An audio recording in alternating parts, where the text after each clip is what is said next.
Төрийн шагналд соёлын гавьяат зүтгэлтэн Дармын Батбаяр. Амаргийн тэнгэр. Өгүүлэг.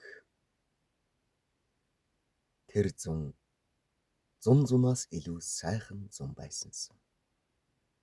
Манайхан айл хотлороо чулууд голын сэргэлэн дэнжид зусч байлаа.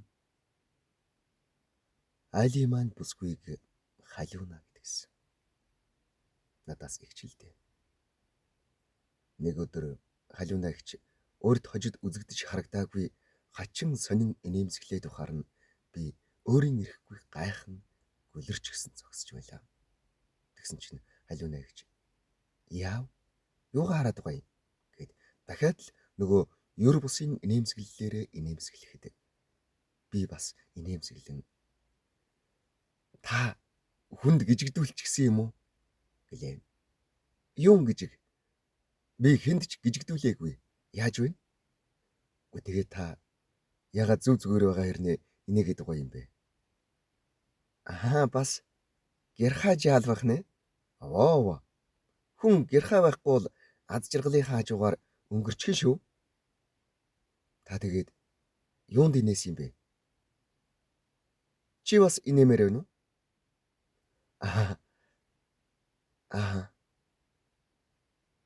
Бас хөөе. Хар нэлхаараа байж.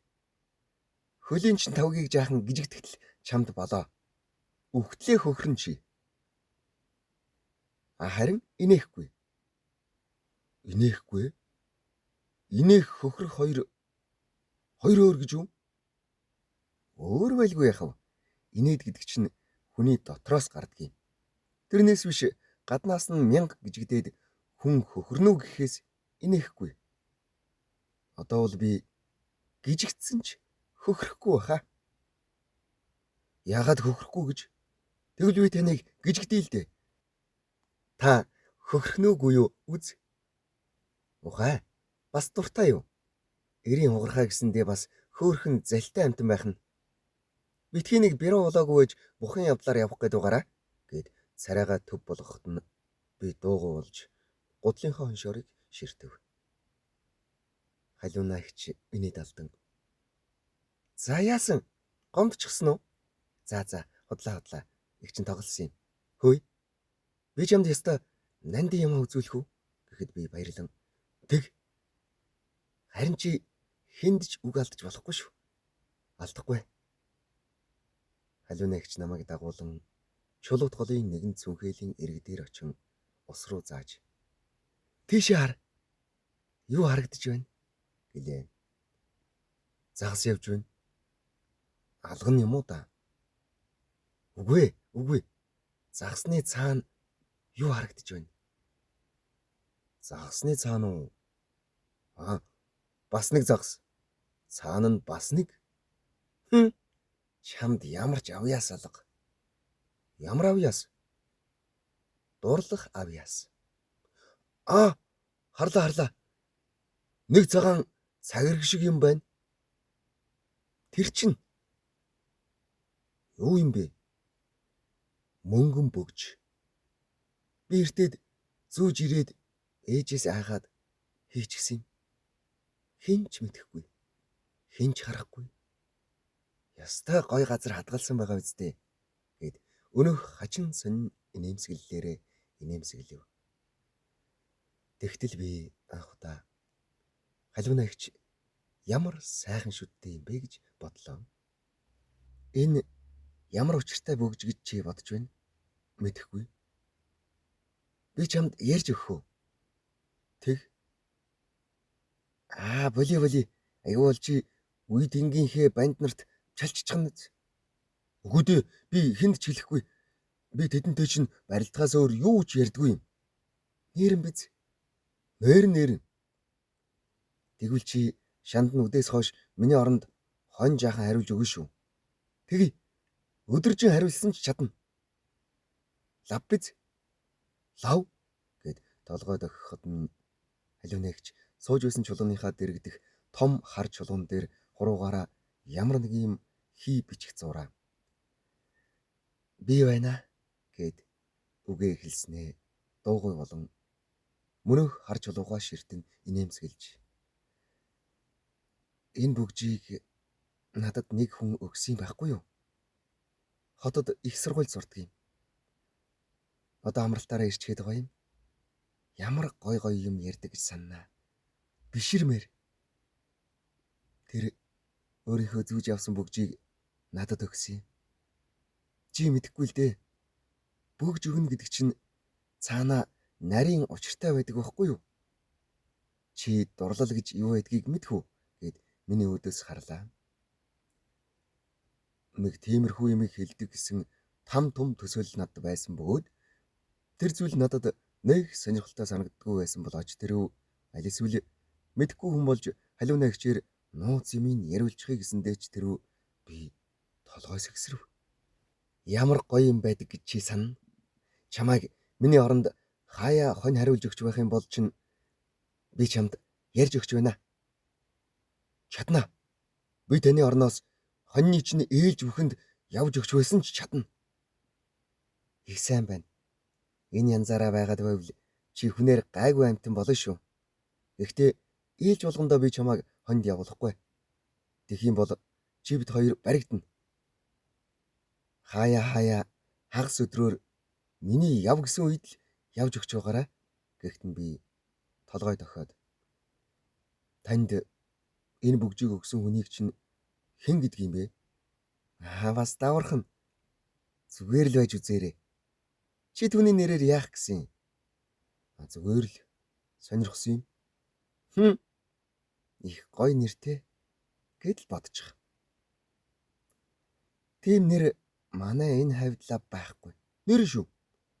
ертөнц дээр ч тийм сайхан нэртэй хүн ховор байх гэд дуугүй болон голын урсгал дагуулan алсыг ширтэв.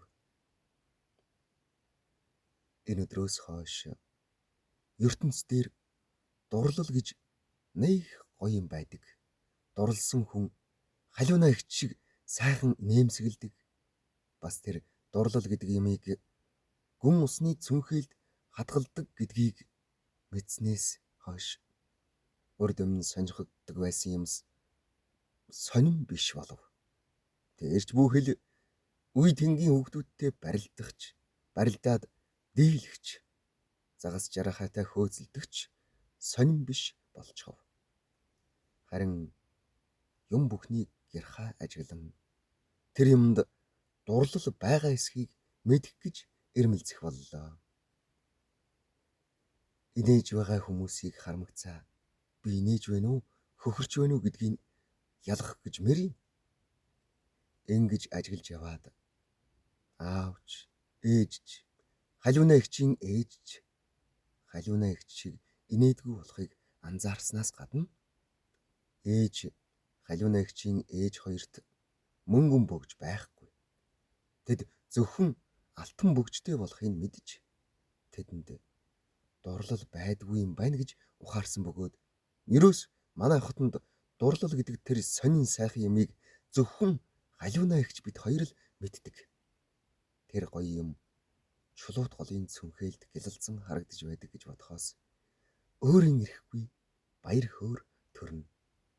Бас түүнээс гадна хүмүүс сайхан муухай нэртэй байдаг.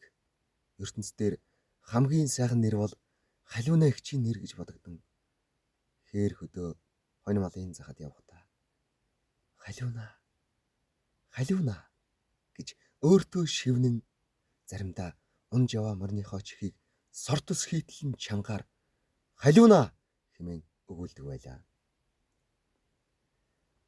Хэд хоногийн дараа халиуна ихч намайг сэм дуудан бусдаас зайдуу аваачаад өчигдөр ямар гоё юм болсон гэж чи санана. Одоо ч уул мөрн надад байж л байгаа. Аль үзье? Над руу сайн хар. Чич харахгүй л байхаа да. Чиний нүд чинь нээгдээгүй байгаа. Одоохондоо чи бол өндөг. Тэр хавцаа байгаа гэд та хэлээд өглөө. Тэгвэл чинь би харна. Энд уруул дээр юу харагдаж байна? Юу ч харагдахгүй байна. Харахгүй гэж би чамд хэлээгүй юу? Өндөг юм харж байхыг чи үзсэн үү? Юу байгаа юм? Түүний уруулын мөр миний уруул дээр байгааг чи харахгүй байна уу? Өчигдөр намайг үнссэн. Ямар үнсдэг гэж чи сана гэд нүдэ анин хуруугаараа уруул дээгүүрээ ямар нэг юм тэмтрэн инээмсэглэхтэн. Халиуна эгчийн өнөө гой танан цагаан шүдэн гэрэлтэй юм шиг яралзна. Халиуна эгчийг би ийм гой уруултай болохын өдий болтол хараагүй явснаа бодохоор үнэхээр л би өндөг юм даа гэж өөрийгөө зэмлэн хүний уруул дээр уруулын мөр байгаа эсхийг ганц хараад мэдчихдэг болъё гэж бодлоо. Тэр өдрийн маргааш өглөө халиуна эгч надаас урд шөн чи ямар зүүдлэв гэж асуулаа. Мэдгүй зүүдлээгүй баха. Та зүүдлсэн юм уу? Зүүдлсэн. Чи намайг ямар сайхан зүүдлсэн гэж санана. Сэрчгээд уруулаа хэлээрээ шилэмтгэд амт нь амтагдах шиг санагдсан. Мэдлээ. Та их гоё мэдэж зүүдлсэн үү? Юу идэх юм? Тэрнээс чинь хамаагүй гоё. Тэгээд ямар зүүдлсэн юм? Тэн зүүдийг хүнд ярьдгүй юм. Ярил яадгийг. Хэн нэг хүнд ярьчих юм бол бүтдэггүй юм. Тэгвэл та над битгий яраарай. Чи нэрэн оожаал шүү. Оогийн чинь бодвол ярьчмаар л байна. Даанч болохгүй л дээ. Яагаад гэвэл тэр зүүдийг би бүтээсэй гэж бодоод байгаа юм. Яах юм. Гэсэн хэрнээ ямар зүүдлсэн бол яриад өгөөч гэвэл ярих л байсан да гэж бодохоор бяцхан харамсал төрж байсан боловч таны зүүд чинь бүтнэ гэж хэлэхэд халиуна эгч баярлсан янзтай. Ерөөлөөр чинь болог гэлээ. Сайхан зүүдлэх үнэхээр сайхан уу? Сайхнаар барах уу?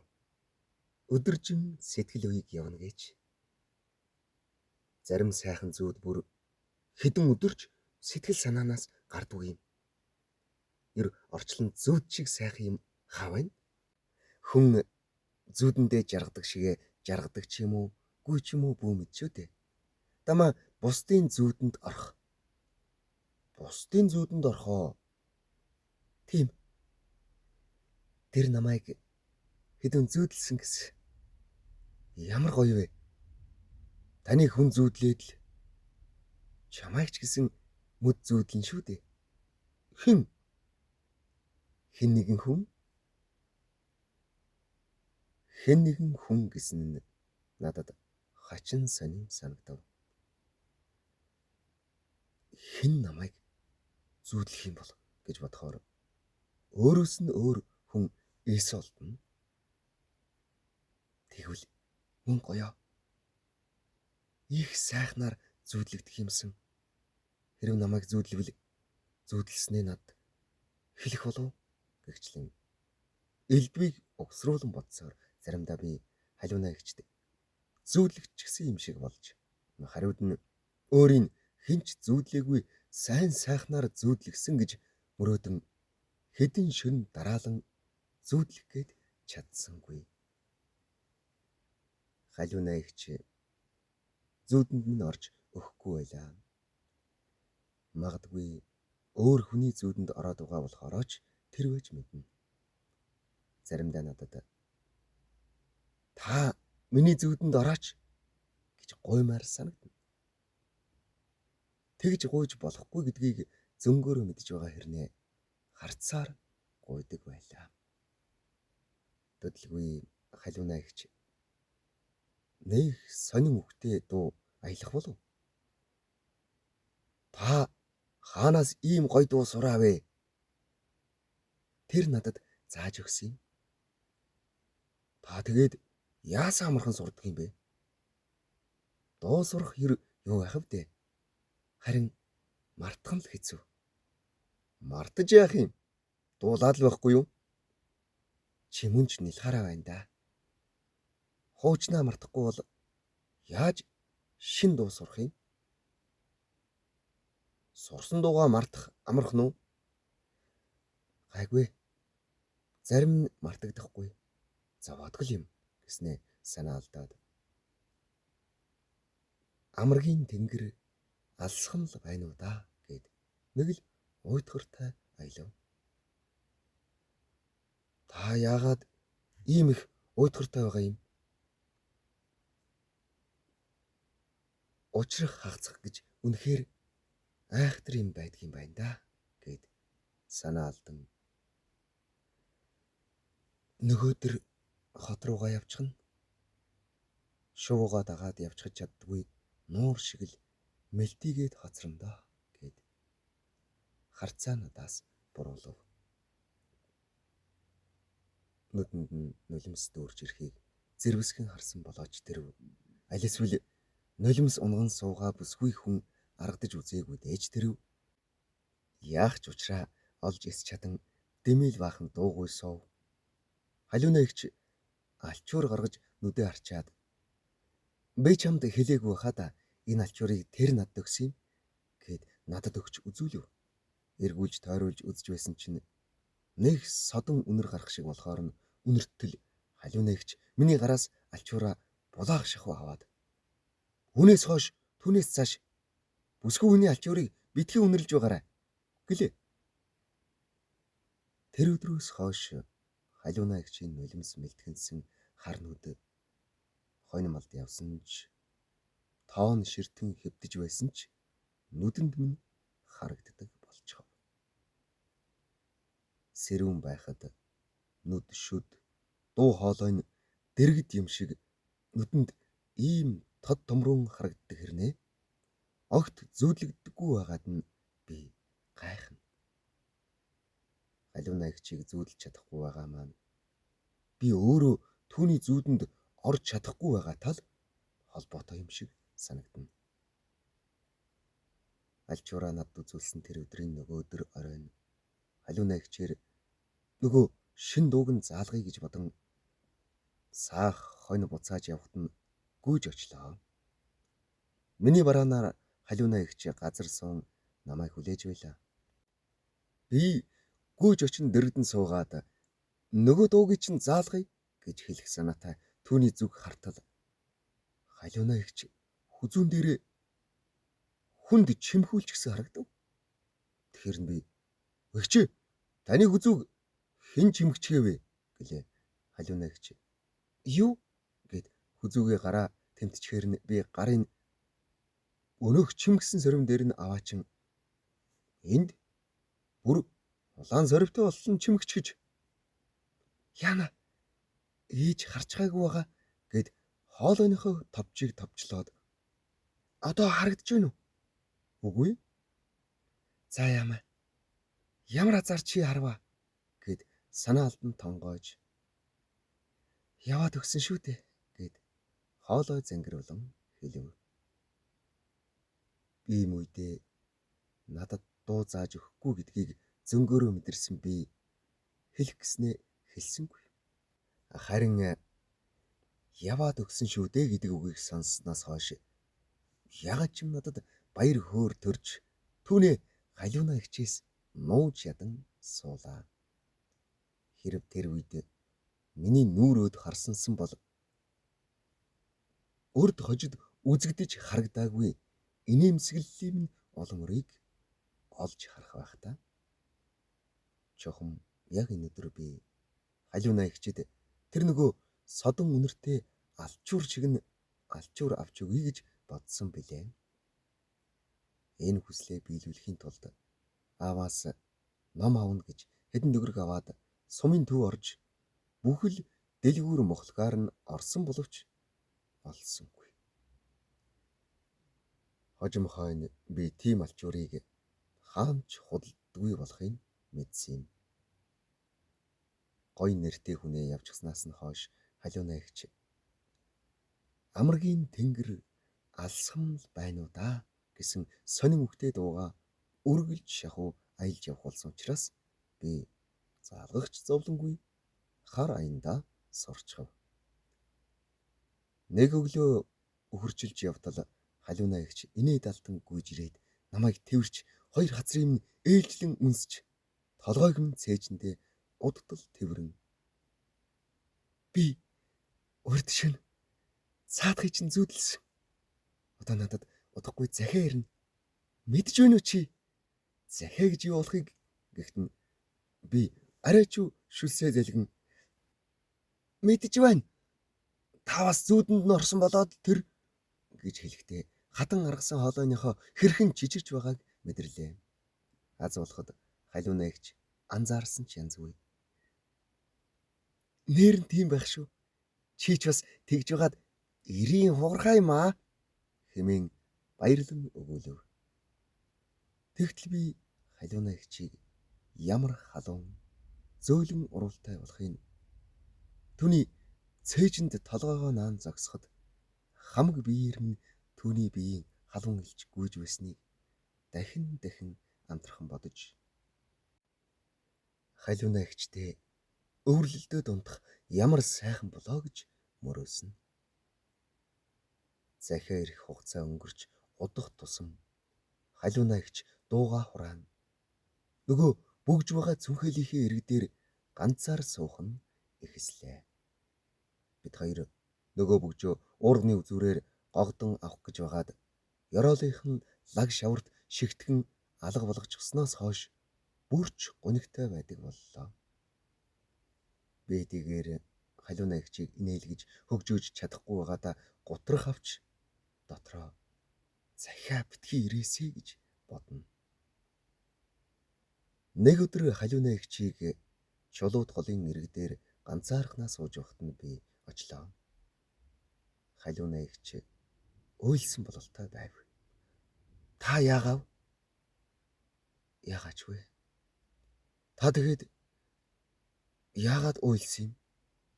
Гэхэд халиунаа эгч уртаар санаалдан том болоод хүнд битгий сайн болоорой. Яагаад тэрв? Чамд юу ч байхгүй болно. Ямар юм байхгүй болно гэж зүүд үү? Ямар юм байхгүй болохыг чи эхлээд мэдчихгүй. Харин байхгүй болсон хойно л юу байхгүй болсныг мэдэх болно. Байхгүй болчингууд нь хаана газраас авчихгүй юу?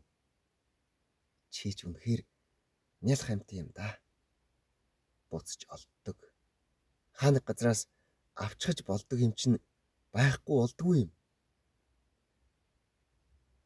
Энэ үгийнх нь учрыг би намраарай болж манай хоёр өөрийн өвлжөө бууцыг бараадан хоёр тийшээ салж нүүх болоход мэдэв. Тэгэхэд би цүнхээлийн ёроолд алга болчихдаг өнөөх мөнгөн бөгж шиг нь бөгж авч өгнө гэж өөртөө андгаалж билээ.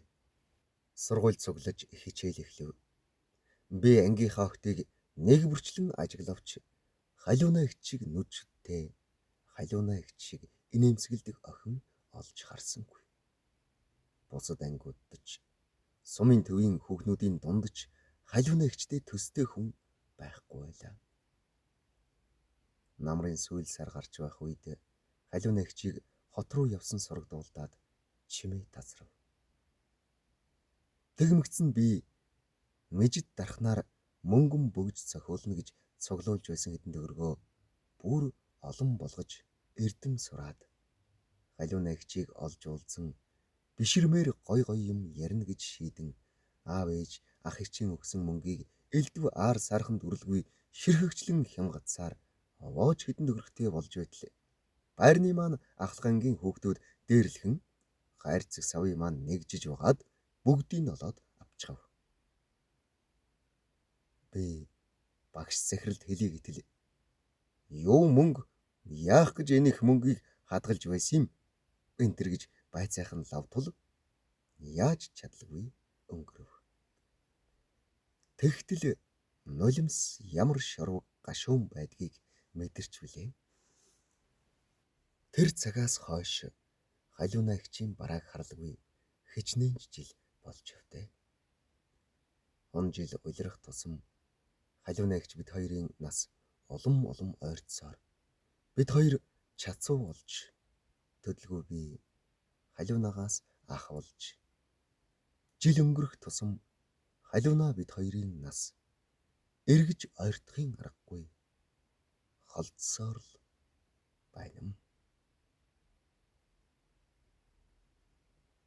Зохиологдсон Дармын Батбаяр. Уншсан Эрхэнбаярын Батторж. 2026 оны 4 сарын 6.